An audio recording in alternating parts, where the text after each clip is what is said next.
ನಮಸ್ಕಾರ. ನಮಗೆಲ್ಲ ತಿಳಿದಿರುವ ಹಾಗೆ ಇದೀಗ ಆಷಾಢ ಮಾಸ. ಈ ಆಷಾಢ ಮಾಸದಲ್ಲಿ ತುಳುನಾಡಿನ ಪ್ರತಿಯೊಂದು ವಿವಾಹಿತ ಮಹಿಳೆಯೂ ಕೂಡ ತಾಯಿ ಮನೆಗೆ ಹೋಗಿ ಕುಳಿತುಕೊಳ್ಳುವುದು ಅನಾದಿ ಕಾಲದಿಂದಲೂ ಬಂದಂತಹ ಒಂದು ಸಂಪ್ರದಾಯ. ಅಂತಹದರಲ್ಲಿ ನನ್ನ ಪತ್ನಿಯಾದ ಆಶಾ ಗೌರಿ, ನಾನು ಹಾಗೂ ಮಕ್ಕಳು ಆಶಾ ಗೌರಿಯ ತಾಯಿ ಮನೆಯಾದಂತಹ ಕಡಬ ತಾಲೂಕಿನ ಸವಣೂರು ಗ್ರಾಮದ ಅಗರಿ ಬೆಟ್ಟಿಕಜೆ ಎಂಬಲ್ಲಿಗೆ ನಾವು ಆಷಾಢ ಮಾಸದಲ್ಲಿ ಒಂದು ದಿವಸಕ್ಕಾದರೂ ಹೋಗಿ ಕುಳಿತುಕೊಳ್ಳುವುದಕ್ಕಾಗಿ ಈಗ ಹೋಗ್ತಾ ಇದ್ದೇವೆ. ಬನ್ನಿ, ನಾವೆಲ್ಲರೂ ಕೂಡ ಹೋಗೋಣ.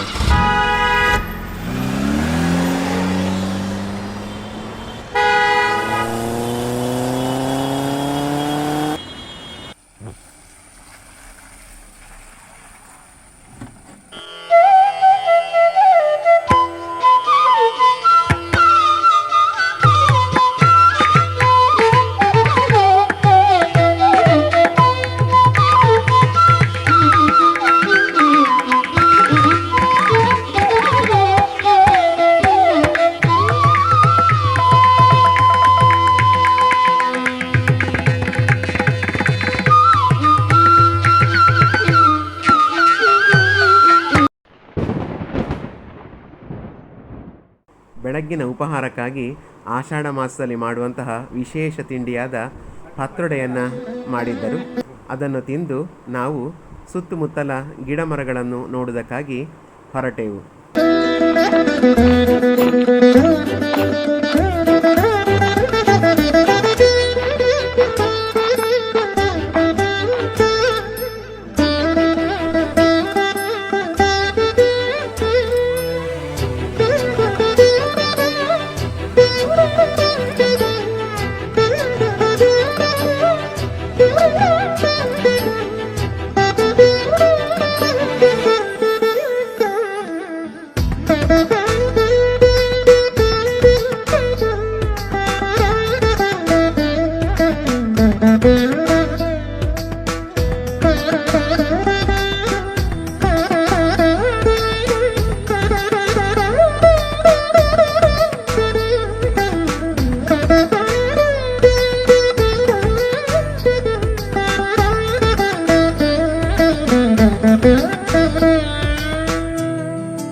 ನಮಸ್ಕಾರ.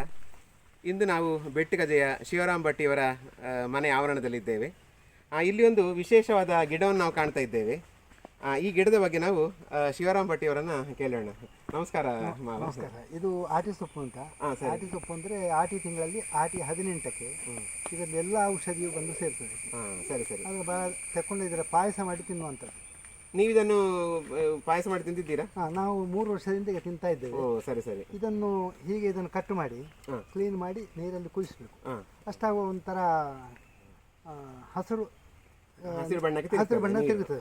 ಒಳ್ಳೆ ಕುದಿಸಿ ಇದನ್ನೆಲ್ಲ ಆಚೆಗೆ ಹಾಕಿ ಆ ನೀರನ್ನು ಮಾತ್ರ ತೆಗೆದು ಅಕ್ಕಿ ಹಾಕಿ ಬೇಯಿಸಿ ಬೆಲ್ಲ ಕಾಯಿ ಹಾಕಿ ಪಾಯಸ ಮಾಡುವಂಥದ್ದು. ಇದನ್ನು ತಿಂದರೆ ನಮಗೆ ಎಲ್ಲ ರೋಗವು ವಾಸಿ ಆಗ್ತದೆ. ನಮ್ಮ ದಕ್ಷಿಣ ಕನ್ನಡದಲ್ಲಿ ಹಾಲೆ ಮರದ ಕಷಾಯವನ್ನು ಮಾಡಿ ಕುಡಿತಾರಲ್ಲ, ಅದೇ ರೀತಿ ಇದು ಕೊಡಗಿನಲ್ಲಿ ಎಲ್ಲಾ ಮನೆಗಳಲ್ಲಿ ಆಟಿ 18ಕ್ಕೆ ಮಾಡಿ ಮಾಡ್ತಾರೆ. ಇದು ಕೊಡಗಿನದ್ದು ನಿಮ್ಮ ಮನೆಗೆ ಗಿಡ ಬರಲಿಕ್ಕೆ ಕಾರಣ ಹೇಗೆ? ಇದು ನಾನು ಕೊಡಗಿನಲ್ಲಿ ಓಂಕಾರೇಶ್ವರ ದೇವಸ್ಥಾನದಲ್ಲಿ ಒಂದು 25 ವರ್ಷ ಸೇವೆ ಮಾಡಿಕೊಂಡಿದ್ದೆ. ಸರಿ ಸರಿ. ಆಗ ಎಲ್ಲರೂ ಬಂದು ಈ ಆಟಿ ಸೊಪ್ಪಿನ ವಿಷಯ ಹೇಳ್ತಿದ್ರು. ಮಾರ್ಕೆಟಲ್ಲಿ ಇದನ್ನು ವ್ಯಾಪಾರವೂ ಮಾಡ್ತಿದ್ರು. ಸರಿ ಸರಿ. ಆ ದಿನ ಬಹಳ ವಿಶೇಷ. ಸರಿ ಸರಿ. ಅಂದ್ರೆ ನಮ್ಮ ದಕ್ಷಿಣ ಕನ್ನಡ ಜನಕ್ಕೆ ಈ ಗಿಡದ ಪರಿಚಯ ಇಲ್ಲ ಅಂತ ಕಾಣ್ತದೆ. ನಾನೀಗ ಮೊದಲ ಬಾರಿ ನಿಮ್ಮ ಮನೆಯಲ್ಲೇ ಈಗ ನಿನ್ನೆ ನಾವು ಪಾಯಸ ನಿನ್ನೆ ಪಾಯಸ ಕೂಡ ಮಾಡಿಕೊಟ್ಟಿದ್ದಾರೆ. ಬಹಳ ಧನ್ಯವಾದಗಳು.